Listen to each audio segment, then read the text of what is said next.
네, 오늘은 리모델링과 재건축의 차이점, 어떤 게 차이점이 있는지 알아볼 건데요. 음, 리모델링과 재건축, 가장 큰 차이는 음, 부시고 새로 짓느냐, 아니면 기존의 골존을 유지하고 증축을 하느냐, 개보수를 하느냐, 이 차이가 크고요. 그래서 관련 법령의 적용되는 것도 다른데, 리모델링은 주택법에 적용을 받고 재건축은 도시 및 주거환경법 정비법에 적용을 받습니다. 그래서 리모델링은 준공 15년 차 이후부터 실시를 할 수 있고, 재건축은 30년 이후부터 할 수 있습니다. 리모델링은 기존 골조를 유지해서 개보수를 하는 방법이다 보니까 상대적으로 비용이 낮지만 그 기대 효과 역시 재건축보다는 낮을 수밖에 없고요. 재건축은 철거 후에 신축을 하는 방법이다 보니 비용이 상대적으로 높고 그 효과 또한 탁월하지요. 공사 기간은 리모델링이 한 3년 정도, 재건축은 5년 정도가 소요되고요. 철거하고 다시 털을 닦고 건물을 올리는 시간이 한 2년 정도 걸린다라고 보시면 됩니다. 그리고 그 공사 범위, 증축되는 범위에 대해서도 제한이 이렇게 있는데요. 리모델링은 국민주택이냐, 그러니까 전용 85제곱 미만이냐 이상이냐에 따라 다른데, 국민주택 미만이면은 40%, 그리고 국민주택 이상이면은 30% 이내에서 증축이 가능합니다. 재건축은 용적률, 그러니까 그 땅의 용도 지역별 용적률 저번 시간에 알려드렸는데, 그 용적률의 범위 안에 따라서 가능하고, 재건축이 진행되면 보통 그 재건축 이전의 용적률보다 종이 상향돼서 용적률이 늘어나면서 사업성을 확보하게 되죠. 그래서 리모델링의 용적률은 그 법정 상한을 초과할 수도 있는데요. 이건 건축 심의 때 결정을 할 수 있고, 단 재건축은 법정 상한 이하로 건축이 돼야 되는데 종상향을 시키면서 아예 용적률 자체를 늘릴 수가 있죠. 그리고 세대수는 이제 리모델링 할 때는 기존 세대수의 15% 이내로만 증축을 해야 되고요. 왜냐하면 큰 평수를 작은 평수로 막 쪼개가지고 세대수를 늘릴 수도 있기 때문에 그걸 막는 것이고, 재건축은 용적률에 따라서 가변적입니다. 용적률이 높아지면 세대수도 그만큼 높아지는 것이고 따로 제한이 없다는 것이죠. 그리고 리모델링은 초과이익 환수 제도에 적용을 받지 않아서 그 사업성을 많이 확보하면 확보할수록 조합원이 부담한 추가 분담금을 확실하게 줄일 수 있는데, 반면에 재건축은 초과이익금이 8천만 원 이상이라면 최대 50%까지 환수가 되는 초과이익 환수에 적용을 받습니다. 조합 설립 기준도 조금 다른데요. 리모델링은 3분의 2 수준, 67%의 토지 등 소유자가 동의를 한다면 조합이 설립되고, 재건축은 좀 더 많은 4분의 3, 75% 수준의 토지 등 소유자가 동의를 해야 조합을 설립을 할 수 있습니다. 기부채나 임대주택 전매 제한, 리모델링 모두 적용을 받지 않고, 재건축은 모두 적용을 받는데, 이제 기부채납이 뭐냐면요, 1960년대에 도입이 됐는데,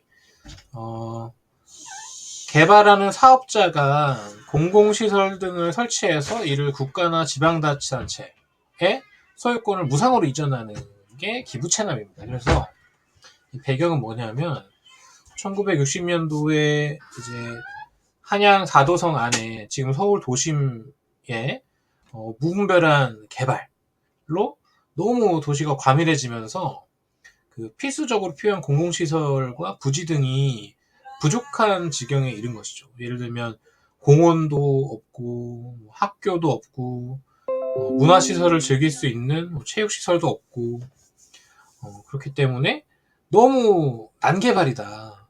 그래서 뭔가 개발 사업자가 이 사업을 시행할 때 꼭 공공시설을 공공에 기여할 수 있는 시설물을 지은 다음에 국가나 지방자치단체에 무상으로 이전시키게 하자라는 거를 법으로 만들어서 그 개발하는 사업자의 개발하는 그 땅의 몇 퍼센트 이런 식으로 해서 기부를 해야 됩니다.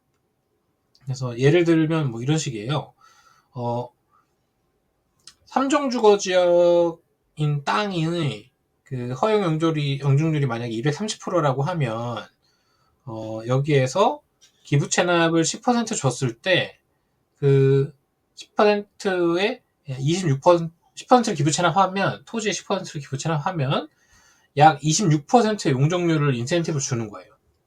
그래서 이거를 환산을 해보니까 땅 5,000제곱미터를 기부 체납하면 연면적이 5,200제곱으로 늘어나는, 그래서 결과적으로 연면적이 4% 늘어나서 5,000 주고 4% 정도인 5,200으로 돌려받는 그런 효과가 있는 거죠. 그래서 그 기부 체납을 하는 사업자 입장에서도 크게 손해 보지는 않는다.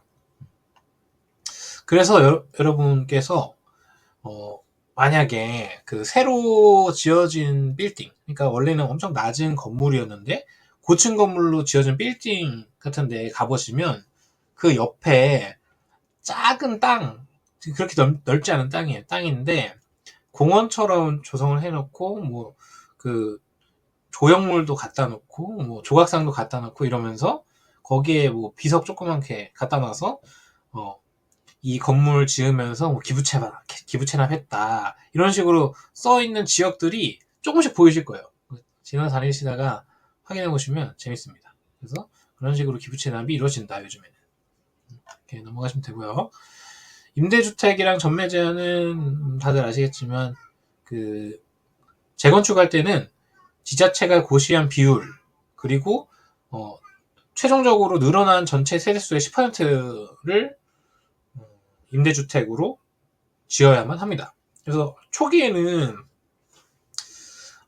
이제 이런 법령이 생기지 초기에는 사람들이 너무 그 임대아파트 들어오는 걸 싫어하니까 막 다른 동으로 빼놓고 그 동은 뭐 디자인도 이상하게 하고 다른 데는 다 타워형인데 여기는 판상형으로 지어버리고 뭐 층수도 낮게 짓고 그런 식으로 엄청나게 차별을 뒀는데 지금은 그게 전체적인 그림을 봤을 때 너무 안 좋아 보이니까 그냥 다 똑같이 짓고 임의로 세대에 임대 세대를 넣어가지고 티 안 나게 이렇게 잘 하는 것 같고요.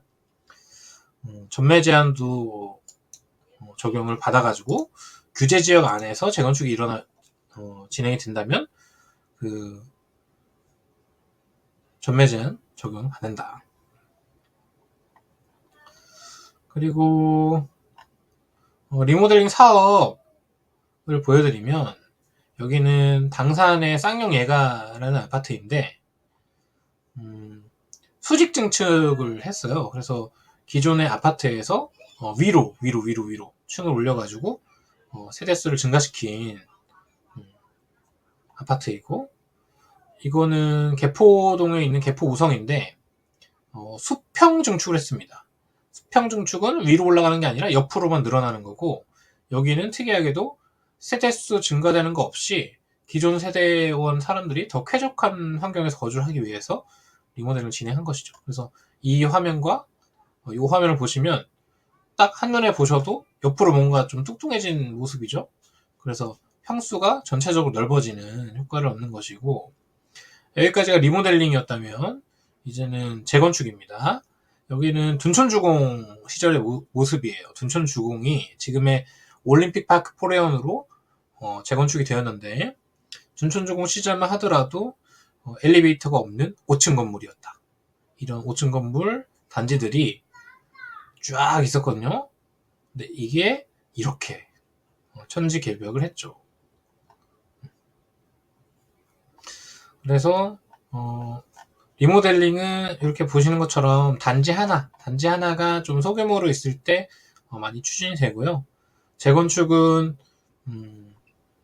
좀 부지가 이렇게 커서 전체적으로 얻는 사업성이 높고 중간에 세수가 클 때 진행을 많이 하는 편입니다. 그래서 그 1기 신도시 재건축 같은 경우에도 예를 들면 이렇게 단지 하나가 아니라 여기 앞단지까지 포함하고 옆단지까지 포함하고 해서 4개 블록을 1개의 섹터로 만들어서 한 번에 재건축이 들어가는 식으로 추진을 많이 하고 있어요. 그래서 예전에는 일기 신도시가 다 뭐 1000세대 이하 뭐 많아야 1000세대 간 넘는 그런 수준이었다면은 재건축 이후에는 3000세대 이상의 재단지로 구성이 되지 않을까 생각을 하고 있습니다.